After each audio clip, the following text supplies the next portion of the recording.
¿Cómo podemos distinguir la voz del mundo de la voz de Dios? La voz del mundo siempre nos promete todo. Fama, belleza, poder, dinero. Pero en realidad no hace nada por nosotros. No estaría dispuesto a dar la vida por nosotros. En cambio, Dios sí. La voz de Dios es suave. La voz de Dios nos habla al corazón, porque es el único lugar seguro, confiable. Es la puerta que nos invita a seguirlo. No nos persigue. Con su voz nos llama a cada uno de nosotros a seguir sus huellas. Huellas llenas de sangre, llenas de amor, porque es el sacrificio que ha hecho por nosotros. No nos equivoquemos. Sigamos a Cristo. Solo en Dios vamos a encontrar descanso. Solo en Él vamos a encontrar la paz que estamos buscando. El mundo nos va a ofrecer muchas cosas, pero necesitamos encontrar ese amor que solo puede llenar nuestro corazón en Cristo. Hay que distinguir su voz, porque su amor siempre será amor. Dios siempre está en medio de nuestra vida, en nuestras fiestas, cuando estamos alegres, cuando estamos con nuestros amigos, cuando estamos en la familia, también cuando estamos solos. Pero nos cuesta distinguir su voz. Nos cuesta trabajo escuchar esa voz de amor que nos guía, porque esto implica movimiento, implica cambio, implica transformación. No es como un fantasma que llega y se va.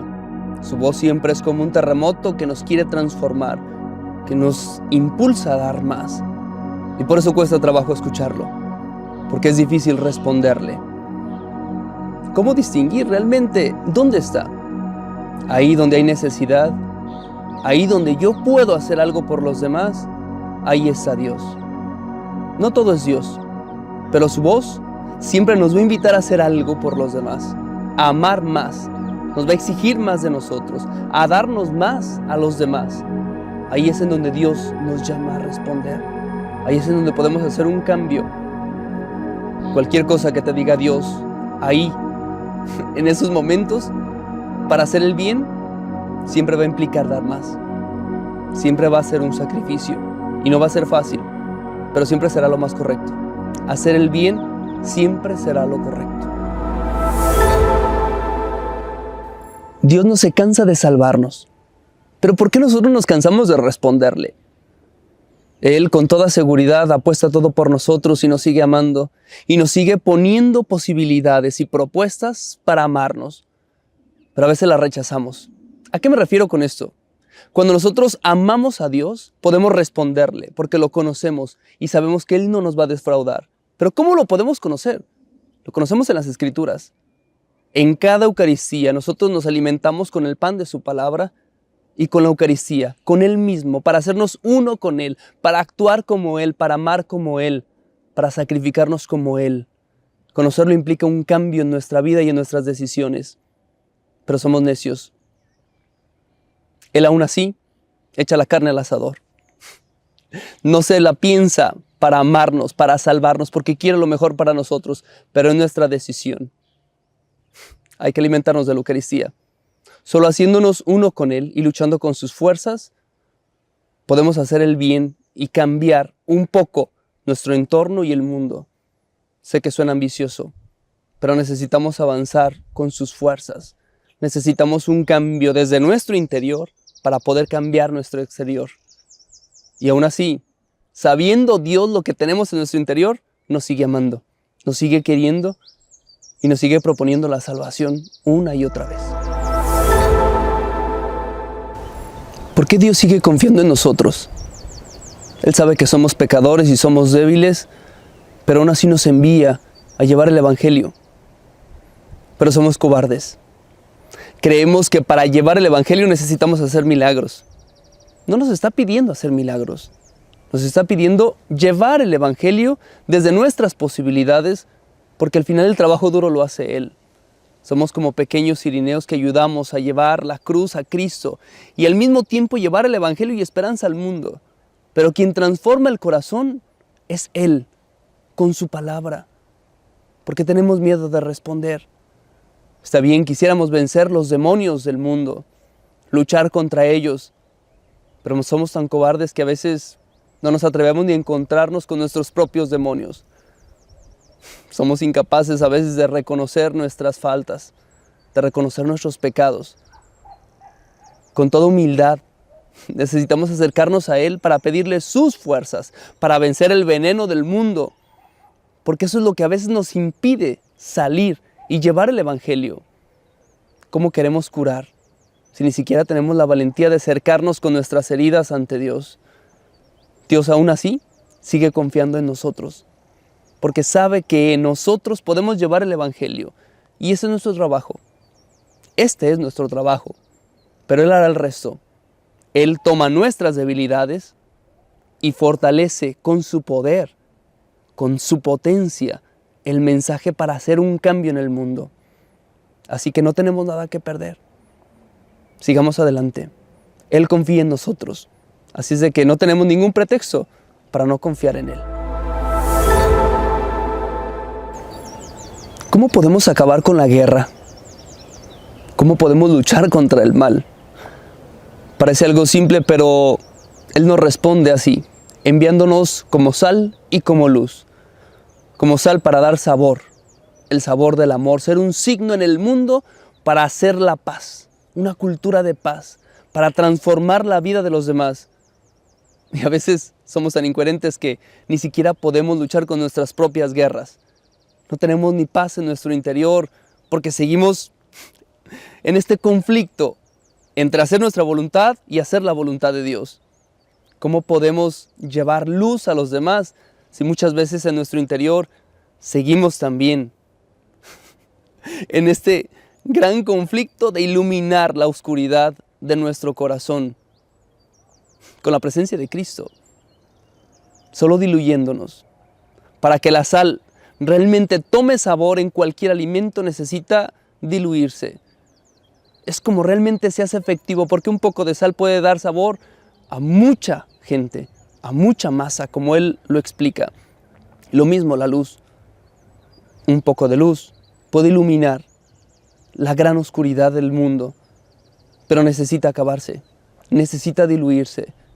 Lo que nos pide Jesús no solo es dar sabor y ser luz, sino aprender a servir a los demás desde nuestras posibilidades para diluirnos y para poder entregar la vida, así como lo hizo, dando sabor para que haya paz, dando luz para que no haya oscuridad, para que no haya mal, pero empezando por nuestra vida y después luchando, no haciendo milagros, sino llevando la palabra de Dios desde nuestras posibilidades. ¿Cómo podemos dar fruto en Dios? ¿Cómo podemos hacer el bien? Los mismos discípulos se preguntaban, ¿cómo podemos dar testimonio de Jesús? ¿Cómo salir con valentía si necesitamos una fuerza interior? Algo que lleven por dentro, que los haga imparables para llevar el mensaje. Jesús les explica esto para que entiendan de qué se trata en el momento en el que ya no esté, pero al mismo tiempo lo siga alimentando de una manera espiritual. Por eso el Evangelio de Juan explica así. En aquel tiempo Jesús dijo a sus discípulos, yo soy la verdadera vid, y mi Padre es el labrador. A todo sarmiento que no da fruto en mí lo arranca, y a todo el que da fruto lo poda, para que dé más fruto. Ustedes ya están limpios por la palabra que les he dado. Permanezcan en mí y yo en ustedes. Como el sarmiento no puede dar fruto por sí, si no permanece en la vid, así tampoco ustedes, si no permanecen en mí. Yo soy la vid, ustedes los sarmientos. El que permanece en mí y yo en él, ese da fruto abundante, porque sin mí no pueden hacer nada. Al que no permanece en mí lo tiran fuera, como al sarmiento, y se seca.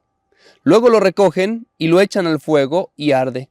Si permanecen en mí y mis palabras permanecen en ustedes, pueden pedir lo que quieran y se realizará. Con esto recibe gloria mi Padre, con que den fruto abundante.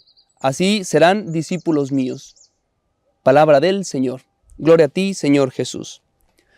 Jesús explica con esta perícopa algo tan sencillo que parece de entender, pero al mismo tiempo tiene una profundidad. Solo anclados en Cristo, solo sujetados a Cristo, podemos ser pequeñas ramas que luego van a dar fruto. Pero lejos de Él, lejos de su alimento, lejos de la savia de su amor que encontramos en la palabra, no podemos dar fruto. Entonces, para poder dar fruto necesitamos estar totalmente anclados, agarrados de la mano de Cristo. Es Él, su alimento, aquel que nos hace dar frutos para poder cambiar el mundo, para poder seguir adelante. Todos tenemos tentaciones y todos caemos, pero solos es como prácticamente la rama que está arrancada y se seca. Necesitamos volver a sujetarnos de Cristo. Si queremos dar frutos de verdad, si queremos hacer el bien, si queremos seguir luchando, necesitamos encontrar esa savia que solo a través de su palabra y a través de su amor puede alimentarnos para dar frutos. Lo que me parece realmente interesante es que al que no da fruto lo cortan, pero si da fruto, también lo podan para que dé más fruto. No lo cortan, solo lo podan. En pocas palabras, si queremos dar testimonio, se nos va a exigir más. Se nos va a exigir más porque solo así podemos ser un signo en el mundo y podemos dar un fruto realmente que viene de Dios. Es Él el que nos está puliendo, el que nos está podando para dar más frutos. Así es de que, de una manera muy sencilla, si estás luchando por hacer el bien, espérate, porque vas a ser podado. Pero date cuenta que viene de Dios y es para dar más fruto. Confiemos en su palabra, porque esto mismo se lo pedía a sus discípulos. Y les decía literalmente, tienen que dar un testimonio que será difícil de sostener. Hoy Jesús nos pide lo mismo, que sigamos sus pasos, demos fruto en Él, sujetémonos de Él, de su palabra, de la Eucaristía, de aquello que nos va a sostener en el momento de la prueba, porque solo así podemos mantener un testimonio honesto, sincero y auténtico como cristianos. No nos cansemos, porque Él siempre está ahí, siempre nos está esperando, siempre está con los brazos abiertos para que nosotros nos alimentemos con su amor y podamos dar testimonio de Él. Así que ahí está la tarea, la gran tarea que lo explica de una manera tan sencilla, pero implica tantos cambios, implica tanto movimiento en nuestro interior, no solo como un fantasma que va y que viene o como el viento. Tiene que ser un terremoto que nos transforme, que nos invite a dar verdadero amor, a verdadero fruto, solo de Él, solo de su savia que es amor, solo de su palabra que puede transformar cualquier corazón.